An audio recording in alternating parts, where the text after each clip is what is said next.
This panel, unsurprisingly, was my idea, and it kind of came out of lots of things, but one of which was a session that we had last year that was looking at the politics of style and identity, of which hair was one half, if you like, and it was absolutely jam-packed. And I just wanted to do something that was more specific about the politics of Afro-hair. And I was the Guardian's beauty editor for over 5 years, during which time I wrote The New Black, which was the first and only, really, black beauty column in a national newspaper. And through writing that column, I came to realise how little the politics of style in reference to black women is referred to in any sort of mainstream way. And really, this is part of addressing that. So I think we are going to have a nice, lively conversation. First of all, I just wanted to explain the title. The title is Weaves versus Natural. This is not supposed to be an argument or a fight. I just want to set that. And I'm going to kick things off, really, by just introducing the panel, and then we're going to hear a little bit about our own personal hair journeys. So to my far left on the end, we have Eva Simpson, until very recently a Times journalist, but previously also working for The Mirror and lots of other fabulous newspapers. Next to Eva, we have Keisha Davis, who's the editor of Black Hair magazine. Immediately on my right, we have Funmi Feto, who at the moment is acting beauty director of Tatler magazine. And then on the far right, we have Natalie Clue, who's a fabulous blogger of Beauty Pulse London. Okay, so hair journeys. I'm going to try to keep it this brief, so don't panic. My very briefly cut down hair journey is thus. I wasn't allowed to do anything to my hair until I was 16. My dad banned me from straightening my hair until I was 16, which at the time I was really angry about because I was desperate for a fringe, among other things. But in hindsight, it was actually a really incredible thing that he did. So I didn't do anything to my hair until I was 16. By the time I was 16, I was a little bit more politically aware, a little bit more conscious. Having said that, I did then go and straight out and texturise my hair. So for those of you, we should probably I'll get Keisha probably to do a few examples of some terminology like texturising and weaving and stuff. But so I texturise my hair, which for the uninitiated is like it's like a perm basically. So it gives you a sort of long, well in theory, a long curl. Anyway, it's kind of, anyway, we'll get there. So I texturised my hair, so I had kind of longish curls that hung down to about here. And then when I was in my second year of university, I shaved the lot off. So then I had a skinhead for 5 years. And then eventually I decided to grow it back. So then I had an afro for about 7 years. Then I did just more recently, I had a blow dry for sort of 2 years, during which time I had the amazing Brazilian keratin blow dry, blah, blah, blah. So I blow dried it straight for 2 years. And then more recently I've gone back to then I had it curly more recently. And then 2 weeks ago, I had these put in. So I've got now Senegalese twists. And that's the briefest hair journey I've ever given. So Eva, over to you. Well, I have been natural since last August, and the reason I went natural was for an article I was writing for the Times magazine, and I wanted to know what it was like after having years of weaves and relaxers from my teens. I had my first relaxer, I think I was about 12 years old when my grandmother took me to have my hair straightened out because it was too much of a nightmare for her to handle. There were 4 sisters and it was just too much hard work. And so it's been quite a revelation. I never thought I would. I'm in love with my hair now, but at the time when I sort of did this natural transition, I didn't think it was for me. I didn't think I liked Afro hair. I didn't think I could work with it. I thought it would be too much high maintenance. But it's been a fun, I don't really like the word journey, but for want of a better word, it's been quite a fun journey. And so people seem to like it. People seem to I get more compliments with this hair than I than I got with my long weave. So I think I've made the right choice. But in the intervening years, I've had a jerry curl, I've had perm, no evidence. The pictures are all gone.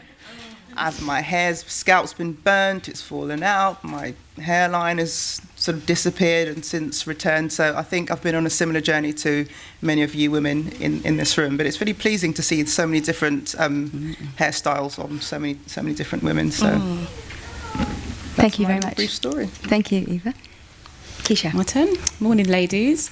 I've been wearing my hair natural for about, I think, 10 or 12 years now. Previous to this, taking it way back to the beginning, I was natural for the first 16 years of my life, I believe. And like Hannah, my mum was adamant, no, you can't relax your hair, you can't straighten your hair until you reach 16, then you can make your own decision. Couldn't wait. I think I was about 15 and a half when I started planning the salon I was going to go to, the procedure, etc. I remember my first relaxer just really burning. I was not prepared for that, but I thought, you know what, the end result was all about straight hair. So I wore my hair straight. I think I was wearing my hair straight for about 6-7 years. Became a student. I used to go to the salon religiously. Then I became a student, had no money, so started doing relaxers myself. Big mistake. After about the third perm, I noticed like a bald patch in my head, about the size of a 10p piece. And I was really worried. And I said to my mum, you know, what is this? She said, oh, you know, it should be fine. Carried on relaxing it. And then I just didn't like the fact that my hair was becoming thinner, was breaking, the usual story really. So I then made a decision to go natural. At the time, I don't think there was as much information as there is today. So I really struggled at first. I didn't know what products to use. I used to put hair gel in my hair to paste it back to make it look straight. Just a whole range of disasters. In the last few years, I think, you know, I've really learned to manage my hair much better. I'm happy. I also do, like, you know, like Eva said, I also experiment with extensions and braids and other things. And that's it. That leaves, yeah, that's where I am today. Thank you very much. Fenmi. Well, my hair is relaxed. At the moment, I've got nothing in it, but right from the start, I've always been obsessed with my hair. So I remember as a 5-year-old sort of washing my hair with fabric conditioner because I wanted it to be soft, like the clothes are soft. So I've always been obsessed with doing things to my hair and seeing how far I could push the boundaries with it. So I've done absolutely everything aside from going completely natural, just because I just have never had the patience to do it. I've always wanted to change my hair. So I've had braids, I've had weaves, I've had colour, I've had a semi kind of afro, but it wasn't on purpose. It was just the hair just went a bit crazy, and I had to coax it back to normal. Well, normal for me. And so really my journey, as it were, it's very, very up and down, and I think it sort of reflects a lot of black women's journeys these days. You know, you don't sort of just have braids and you have braids forever. You go through periods of time where you have braids and then you feel like having something else and you decide, I'm going to, you know, take my hair out and just leave it out, or I'm going to relax it, or I'm going to have a weave, or whatever else. And that's always been the way for me. My mother was never, I never remember my mother saying, no, you can't have chemicals in your hair and so on. I never had that sort of conversation with my mother, but it was just one of those accepted things that when you're below a certain age, you don't really relax your hair because it then starts a process of sort of never, sort of never going back, really. I remember having my hair, I think the first chemical treatment I had was a jerry curl. And like you, Eva, no evidence, all gone. And I remember having that, and I just remember really hating the grease, actually, the oil. I just couldn't bear it. I thought it was so hideous. And then, you know, from there onwards, you know, I've had relaxers and everything else, and it's just been, yes, it's been sort of up and down since then, really. Thank you very much. Natalie. Hello. Well, I am your typical Jamaican, British-born young woman, and so growing up, going to church on Sunday, hair was a big part of your life, and I always just remember having lots of ribbons and lots of bobbles, and I think you get used to knowing that your hair is a large part of your life from very early on. when you're sort of just toddling around and hair and bubbles and Dax and grease sitting in between your mother's legs. I know some of you resonate with that, and that's how my hair journey kicked off. I never was told not to put chemical relaxers in my hair, but I didn't think I really asked either, and I decided that I was going to go on the journey, starting off with the Jerry curl as well, remembering the grease, but also lots of spots that I got because of that. So quickly moved on to a relaxer, and I remember going out to HMV and buying the Toni Braxton Breathe Again LP. I'm really reading my age, LP, and loving the pixie cuts, and going to the hairdresser with hair down here and coming back with a cut short, and my mum's face was like, what have you done?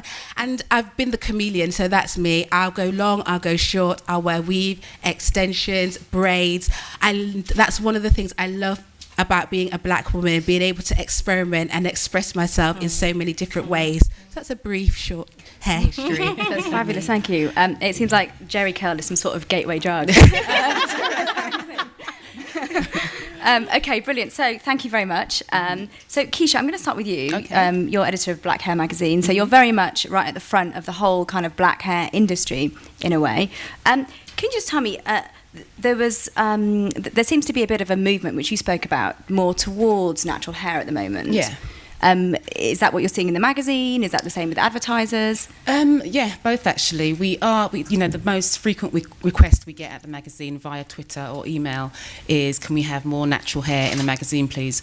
We try to, incorporate natural hair as much as we can. We've increased the pagination, I think, to about 12 pages of natural hair. And yeah, we try and include that as much as we can. Also, a lot of the advertisers, a lot of the brands are incorporating natural hair ranges within their lines.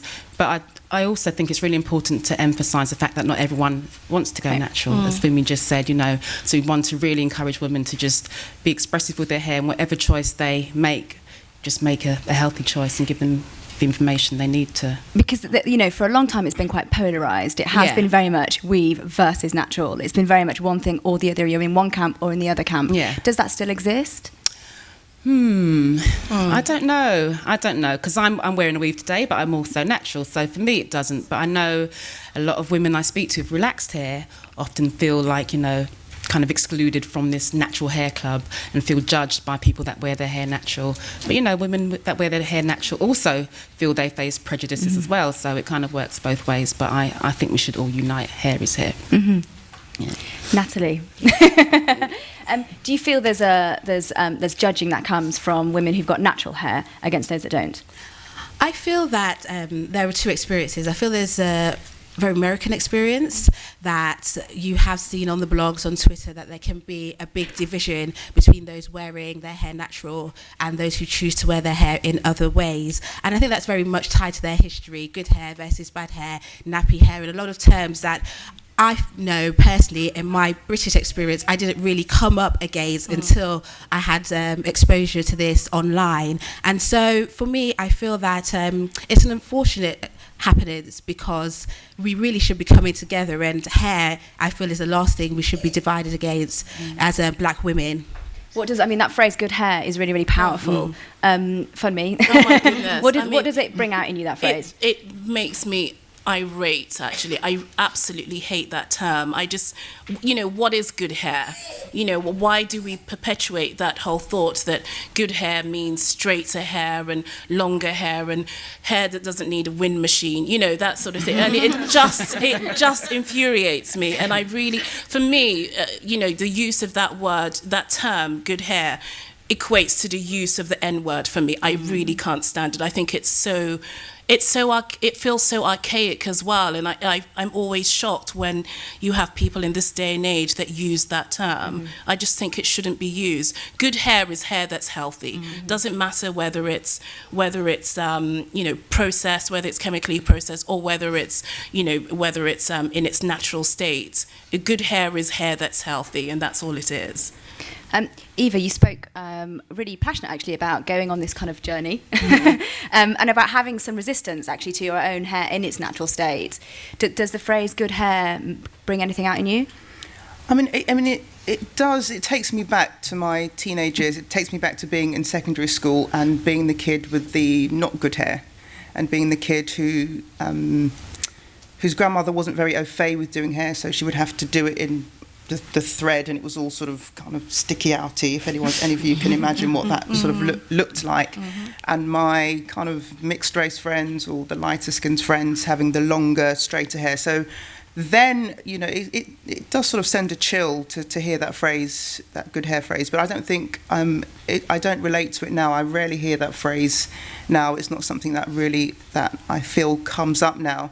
And I think because, as has been mentioned, because there are so many more choices now, and I think we're more educated, we're more aware, we're taking more control of our images and how we look and how we feel about ourselves, and we're refusing to be defined by having straight hair or having smooth, wavy hair. I think we're setting our own boundaries and our own definitions. So hopefully that phrase "good hair" will become consigned to history, and it's not something that would necessarily resonate with any of us. While you were working at the Times, did you feel that you could have gone in one day with natural hair? I never. There's a pause there. It's a really good question. I think being in the corporate environment, I never thought I would have natural hair in a corporate environment. For me, from a young age, I saw working in the workplace as having hair that was straight, that was sleek, that was well groomed, that was well put together. I never for a minute imagined going into a corporate environment with natural hair. But having said that, when I went into the Times, I mean, it was such a warm reaction, very welcoming. People, as you said, they want to touch it, they want to play with it, they think it's like, oh wow, so like cotton wool or something. So I mean, it didn't. And it was weird because I thought, God, all this time I thought I couldn't have Afro hair in a corporate environment, and it couldn't have been further from the truth. I mean, it didn't, apart from people sort of commenting on it, it has had no impact whatsoever on work. So I thought I was completely misguided. I think it really made me reevaluate my thoughts on the situation. I think as long as it's sort of neat, well groomed, and it's not sort of pink, it's fine. Yeah, I just wanted to ask, but do you not think that their reaction to you was because they already knew you? Do you feel that, how do you think they would have perceived you if you turned up for your interview with, say, an Angela Davis afro? Well, having said that, as Hannah mentioned, I'm no longer at the Times, and so for the past few weeks I've been going into work at the Mail on Sunday with Afro hair, and their reaction, there has been no reaction. There's no sort of like, ooh, who's she? Oh, you've got the wrong person. I go in there and I get on with work. I'm given assignments that colleagues sitting next to me would be given. Hair is a zero issue. It doesn't even come up. I have to say, you mentioned Angela Davis. I have to tell everyone, there's an incredible artist downstairs in the market who's doing nail wraps, and I've got Angela Davis on my nail. This is making me very happy. Anyway, moving on. Okay, so you think it's changed perhaps in the kind of corporate world? It's changing. I mean, I can only speak for myself and from my own personal experience, and I think, as has been mentioned, in America, because there's more of a move towards having the natural hair, or not having natural hair, it's becoming more acceptable to have natural hair, which I think is brilliant. In my own experience, I haven't felt I've walked into anywhere and people have given funny looks, or I've been perceived differently or judged differently. No, that's not my experience. So I think it's more and more acceptable. Okay, which leads me quite nicely to Michelle Obama. Keisha, does Michelle's hair matter? Absolutely not. Michelle's hair, is Michelle's hair. She's quite free to wear her hair in which way she chooses. I think oftentimes we put all our hopes and expectations into individuals, whether it be celebrity or someone at your workplace and so forth. I think her hair is marvellous. It always looks healthy. And I don't think it's a problem at all. Yeah. I mean, I personally would love to see her with an afro. Would you? I would love it. I mean, I think everybody looks better with an afro, but just generally. I would say that, and I don't think it's something we should obsess about, but I do think it matters because I don't think she would be at liberty to have an afro even if she wanted to. Why she not? Doesn't have that choice or that freedom because it would just the drama, the hoopla, the blogging, the commentary. Absolutely. And I think that's worrying. If she's not free to do that, then I think that's a problem. Certainly when the first time round, when Barack Obama was going for election, the New Yorker magazine had a picture of her, a cartoon of her with an afro and a Kalashnikov, and it was this idea that she was the image of radicalisation. Do you think this is still the case? Is Afro hair in its natural state sort of still thought of as being political? I think it depends on your environment, and I think that the way it's viewed here in the UK and in America is very different. I think there's a lot more baggage in the States. There's a lot more history linked to hair and, you know, the good hair versus bad hair sort of thing. I think it's a much bigger issue there. I don't think it's such a big issue here. And I do think that for me, Michelle Obama's hair, I really couldn't care less. I love her. You know, that's not what I'm not saying that I don't like her. I mean, I think she's great, but whether she wears her hair up or down, afro, long, short, whatever, it makes no difference to me. But I do believe that her hair would make a serious statement if she decided she was going to have an afro. I think it would make a huge statement, and I think there would be a lot of there would just be a lot of commentary and a lot of issues around that. And I do believe that I think we're underestimating how important Michelle Obama was, how instrumental she was in getting her husband into the office.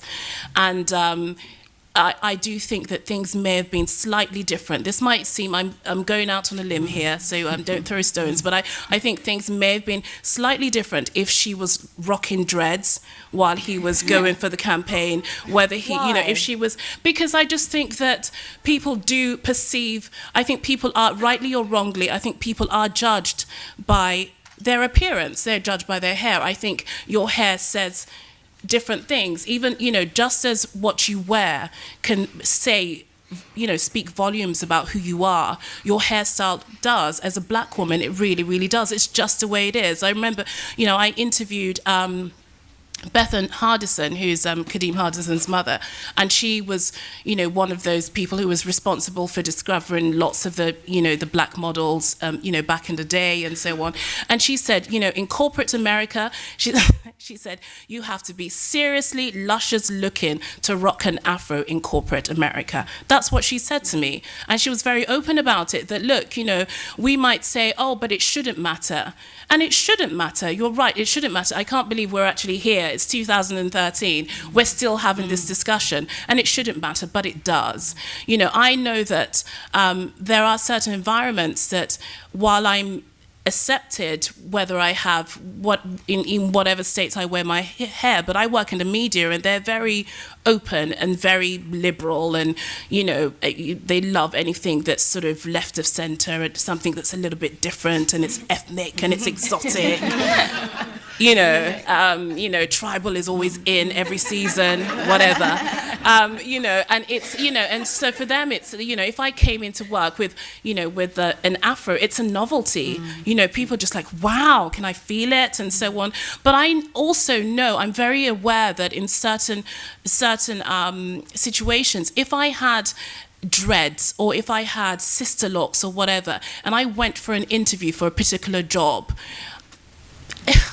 let's be real. I'd call them the rules. Let's be real. Growing up, there were the unspoken rules, absolutely, the unwritten rules of when you go for an interview, you don't have braids, just secure the job, because when you get the job, you can rock your hair any way you want. Exactly. This was sort of the pre-weave days, and so it was like, how I'm going to manage my hair for your interview. It was a big process. And so for other races, you're just thinking about your shoes and the suit you're going to buy. And we're thinking about what are we going to do with our hair as well on top of that. So there were the unwritten rules. I hope that has changed a little bit now and people feel more confident, that younger people feel more confident to wear the hair that they have. But I agree with Funmi, there are certain professions, certain roles that I feel certain hairstyles still would not be accepted. What professions would you say? Because I think unless you challenge that, unless you try and fight against that, how you change things? I guess if you always conform, you can't just go through life conforming and just saying, okay, well, I can't get a job in a bank. But do you think that's partly because I've got an afro? That is nonsense. You've been you've built up a name for yourself already. You're already a very well-known journalist. Do you think you'd feel the same if you were starting out? About my hair choices or about... Well, do you think it's different going into the Mail or the Times when you've already built up a name as opposed to going in perhaps as an intern or at the beginning? I'm a lot older and I'm a lot wiser, and I've been around the block, many times, and so maybe I have a different perspective and I feel more confident in myself. But if I had a daughter, I would like to think that she would not have to conform. She would not have to the message I want to give to my daughter is that you don't have to have a weave, you don't have to have a straight hair to do whatever job you want to do, and I'm concerned if that is the reality. Natalie, you have this fabulous blog, and I think one of the things I've noticed massively is the ease with which you can now learn about different kinds of Afro-hair and looking after it in different styles, partly because of social media. Do you find is there a tipping point? Are there more natural people coming to your blog, or more straight-haired people, or...? What I'd say is that I find that the natural people seem to have a little bit of a louder voice. I wouldn't necessarily Are they say... cliquey, the naturals? I wouldn't say they're cliquey. They Shouty. Their voice is just a little bit louder. And I've also been doing some research as well and found that in terms of numbers of people wearing styles, it's quite equal, it's quite balanced. But the natural community, they've built up a fantastic community and a real sisterhood, which has been good to see. And what I hope will happen going forward is that there will be less divisions and more coming together, sharing the information, sharing the natural techniques, sharing the products that people are creating in their kitchens. There's fantastic things that are happening, and women being creative, entrepreneurial, and that really is can be attributed to the growth of the natural movement. And so it really is about sharing and coming together as opposed to being divided and moving apart. I think all of you at some point maybe have already mentioned the whole thing about someone coming in with new hair and people saying, oh, I love it, I want to touch it, I want to feel it. So let's deal with this whole issue. How does the question, can I touch your hair, make you feel? Don't. For me, I appreciate that. Our hair is novel. It's a fascination for people of other races. One minute you go into the office, it's short. I've worked in offices where I've been the only black person, or most often the only black woman, and you come back the next day and it's long. It's a fascination. I think I like to draw the line at people asking to see my tracks. Oh my God. I've had a couple of questions like, can we see how it's attached? And I'm thinking, no, I don't want you to look at my tracks. But apart from that, I kind of let people sort of feel away. Do you? Yeah, that's very nice of you. Yeah. I don't mind so much, to be honest. But yes, I mean, I would draw the line at that, sort of looking beneath what lies beneath, type thing. But no, I don't mind so much. I mean, I guess because I've I'd get your hair's it's grown, and I'm like, yeah, it's extension. And they're like, how does that happen? And there's that fascination there, and I don't mind if they want to when the hand comes towards you. Yeah. I'm not really, even my husband had to sort of wait a while before he got to touch the hair. So, yeah. Keisha? I'm a toucher myself. I must admit, if I see someone who's got lovely hair, especially like some of these ladies, I'm going to ask to touch your hair later, sorry. But I'm a toucher. I love to feel textures, and I can understand the interest in our hair as well. It's so varied. We've got different textures, different styles, straight hair, curly hair. So I totally understand where it's coming from. We're not in the mainstream. Our hair is not centre, so the intrigue is obviously there, and I don't see a problem with it. But I can understand if someone just puts their hand in your hair, that's totally no-no. Ask first, be polite. Not a problem. Eva? But I've had black women want to touch my hair as well. It's not just Is it different if my it's coming from colleagues. black women? I think as you said, the hand's already in motion. You can't sort of, just a one, it's all happening, you just go with it, really. But I then think, because I know if I've got grease or gel, then I know when they take it away, it's all going to be fine. But funny, actually, I just came back from the States recently, and I was going through airport security, and this has never happened to me. You get the pat down, and then she started patting down my hair. I've never had that before. I said, what does she think I've got in there? She was like, really? I was coming back from Bali recently, and I had a head wrap on, and I had them scan the head wrap. These weird things happening. That's a great place to finish. Thank you very much, everybody, and great questions. Thank you.